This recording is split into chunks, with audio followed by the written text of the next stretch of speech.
कि दुनिया में रोज का होता बात सभे ना जानता। कि दुनिया में ई रोज का होता बात सभे ना जानता। रावण के रूप में बाके यहाँ के केकरा के पहचानता। कि आए दिन देश में कुछ न कुछ खबर रोज सुनाता। कि आए दिन देश में कुछ न कुछ खबर रोज सुनाता। कहीं खड़ा करके गोली माराता तो कहीं दफनावल जिंदा जाता। आइल कोरोना जब रहे तो भइल रहे सब राख।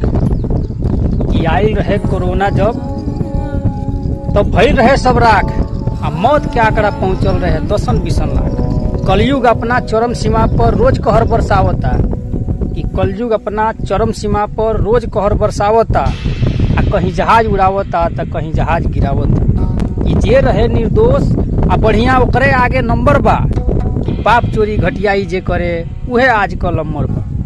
प्यार के नाम पर जो है तो है कत्ल होता खुलेआम।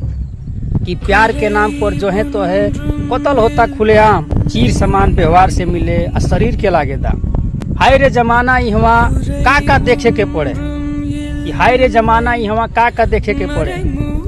जानवर अब भाग जाता इंसान के डरे। ऐसे अगर चलल तो कि ऐसे अगर चलल तो फिर कुछ समय के बाद सबे ये पृथ्वी से हो जाई आजाद। सबे ये पृथ्वी से हो जाई आजाद।